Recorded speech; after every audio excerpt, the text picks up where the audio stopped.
अस्सलामुअलैकुम वरहमतुल्लाहि वबरकातुहू। नाज़रीन किराम, ख्वाजा ख्वाजगान शहनशाही हिंदुस्तान ख्वाजा मुईनुद्दीन चिश्ती रहमतुल्लाहि ताला अलैहि का उर्स शरीफ जो है वो चालू हो चुका है। जी हाँ, 31 दिसंबर से ख्वाजा गरीब नवाज़ का उर्स शरीफ चालू हो जाता है और 10 जनवरी तक जो है वो बड़ी धूमधाम के साथ में मनाया जाता है।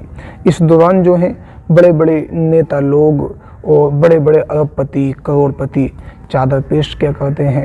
यानी मुसलमान तो चादर पेश करते ही करते हैं, जो गैर मुस्लिम लोग हैं वो भी ख्वाजा गरीब नवाज़ रहमतुल्लाहि ताला अलैहि के दरगाह शरीफ पर चादर पेश करते हैं, यानी मोहब्बतों का इजहार किया करते हैं। जी हाँ, जैसे हमारे मुल्क के वज़ीर आज़म नरेंद्र मोदी जी ने भी चादर पेश करने का ऐलान किया है।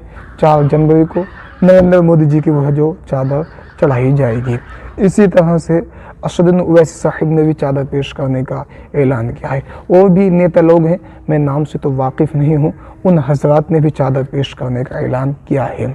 अब इस तरफ तो चादरें पेश की जा रही हैं, दूसरी तरफ जो नफ़रती लोग हैं, नफ़रत फैलाने वाले लोग हैं, उनको जो है मिर्ची लगी पड़ी हैं, यानी उनको हसद हो रही है और वो तरह तरह के बयानबाजी कर रहे हैं। बिलखुसूस जो बिस्लू गुप्ता है, जिसने जो है ख्वाजा गरीब नवाज़ रहमतुल्लाहि ताला अलैहि के दरगाह शरीफ को लेकर बवाल खड़ा किया है कि ये दरगाह नहीं है, ये मंदिर है, जिसने यानी कि कोर्ट में जो है वो केस डाला था, तो वो तो बहुत ज़्यादा बेचैन हुआ पड़ा है, बौखला उठा है। आप हज़रात उसके क्लिप को सुने, उसके बाद में आप हज़रात से जो है गुफ्तगू करूँगा। तौर पे इसलिए लिखिए माननीय प्रधानमंत्री जी को कि मेरा केस अजमेर का जिला अदालत है, वहाँ चल रहा है, और जब तक कोर्ट में केस चल रहा है, मैं मानता हूँ कि कोई संवैधानिक पद से यदि कुछ भी जाता है, कोई चादर जाती है या कोई फेवर होता है, तो मुझे लगता है कि हमें तो न्याय नहीं मिलेगा।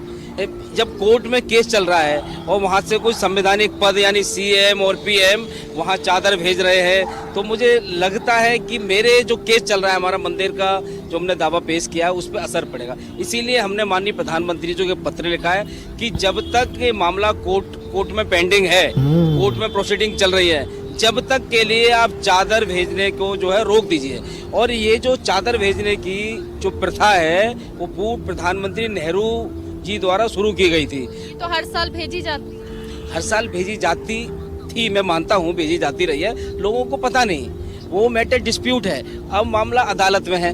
तो मैंने गुजारिश यही की है माननीय प्रधानमंत्री जी से कि जब तक ये मामला कोर्ट में है, जब तक के लिए स्थगित कर देनी चाहिए। मैं ये नहीं कह रहा हूँ कि आप ना भेजें, ये मामला सॉर्ट आउट हो जाए, आप भेजें। ये मामले में ये पता चल जाए कि वो संकट मोचन महादेव मंदिर ही है, तो आपको चादर भेजने की जरूरत नहीं है। आप वहाँ पे आप जाइए, आप पूजा पाठ करना महादेव की, चलो से करना, लेकिन जब तक ये पेंडिंग है कोर्ट में, दरगाह का केस पेंडिंग है, तो मैं मानता हूँ कि मेरे केस पे असर पड़ रहा है। और मैंने वहाँ के सीएम को भी एक मेल भेजा था, कोर्ट के जो सिविल न्यायालय में चल रहा है, और वहाँ के जिला कलेक्टर और एसपी साहब सिर्फ वहाँ पे कोर्ट में उसमें दरगाह में जाके वहाँ चादर पेश कर रहे हैं, तो मेरा केस मुझे नाज़रीन किराम, आप हज़रात ने इसकी क्लिप को समाअत किया, किस तरह से ये बौखला रहा है कि ये जो नेता लोग चादर पेश कर रहे हैं, ये चादर क्यों चढ़ा रहे हैं, इससे जो है हमारा केस जो है वो कमज़ोर हो जाएगा, हल्का पड़ जाएगा। यानी अगर कोई चादर भी पेश कर रहा है तो उससे इसका केस जो है वो हल्का पड़ रहा है। नाज़रीन किराम, इस तरह की बातें नफ़रती लोग करते हुए नज़र आ रहे हैं।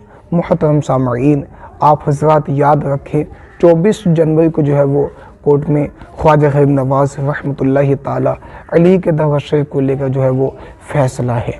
अब ऐसा नहीं है कि 24 जनवरी के बाद जो है इनके हक़ में फ़ैसला चला जाएगा और सर्वे हो जाएगा। नहीं नाज़रीन, नहीं, हरगिज़ नहीं। उसके बाद जो है इंशाअल्लाह अज़ीज़ जो कमेटी वाले हज़रात हैं ख्वाजा गरीब नवाज़ रहमतुल्लाहि ताला अलैहि के दरगाह शरीफ के, उन लोगों को भी सफाई पेश करने का मौका दिया जाएगा। यकीनन इस तरह के जो लोग जो नफ़रत फैला रहे हैं, ये ज़िल्लत व रुसवाई अपनी चाह रहे हैं, और यकीनन जो भी अल्लाह वालों से पंगा लेता है, अल्लाह के बरगज़ीदा बंदों से उलझने की कोशिश करता है, तो उसका तो बहुत बड़ा हश्र हुआ करता है। अल्लाह पाक की बारगाह में दुआ है, अल्लाह तबारक व तआला ख्वाजा गरीब नवाज़ रहमतुल्लाहि तआला अलैहि के फैज़ान से हम सभी को माला माल फरमाए। अस्सलामु अलैकुम।